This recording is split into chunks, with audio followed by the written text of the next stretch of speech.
I am my father's daughter, Deze, the first daughter of the king.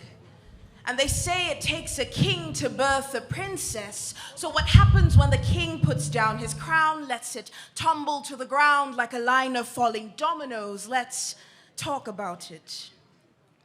I am my father's daughter, so why did daddy tell mommy to get rid of me before he even met me? I was 15 when I saw my father for the first time. He had a fresh new haircut, nice suit and tie. Daddy couldn't see me though. A little hard to see your not-so-little girl when you're about to be buried 6 feet in the ground, but I digress. I am my father's daughter. Daddy issues as daddy issues us his farewell notice from the stage called life. People say I look just like him. Talk like him, walk like him with that two-step bounce. Every step I try to take away from the alcohol brings me 2 steps closer to the pain, and I bounce right back to the one vice I share with him, because the things that bond us in life are the pleasure and the pain. Society says I'll be just like my daddy. And maybe the pain of being rejected by daddy can be erased by the pleasure of knowing that every sip from that bottle brings me a little closer to my daddy in my head. I've heard that a father's greatest pride is his son, and his greatest treasure, his greatest love is his daughter. But it is hard for one who has never encountered real love to recognize a gift of love from another.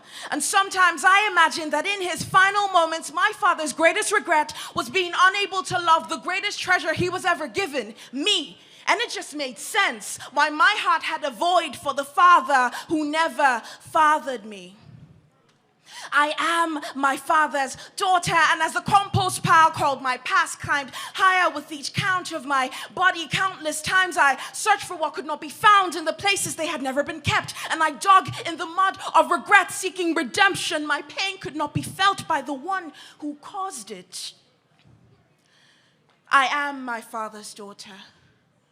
And once I had sunk to my lowest, I turned my eyes upwards and found that the sky was illuminated with brilliant shades of love, a love I had never received from any of the men I sought validation from, a love the world told me was weakness to a strong, independent woman, a love my earthly father had never given me.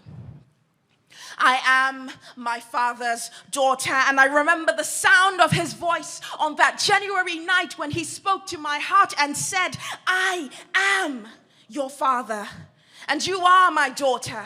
His arms have never been too short, and I have never been too far for his perfect love to reach out to. I am my father's daughter, and now through his eyes I see myself as he sees me, loved, chosen. My father who left the 99 to find me. My father found me. I am my father's daughter. And even in the darkness of rejection, my Abba was always holding my hand.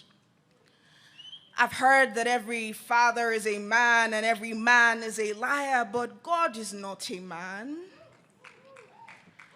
I am my father's daughter, Deze, the first daughter of the King of Kings, Yeshua, who laid down his life for me. And this princess knows that her father's heart beats for her with an everlasting love. I never thought I'd be a daddy's girl, but here we are. And yes, indeed, I am my father's daughter. A round of applause, a round of applause, a round of applause. I am my father's son. Son. I taught her that.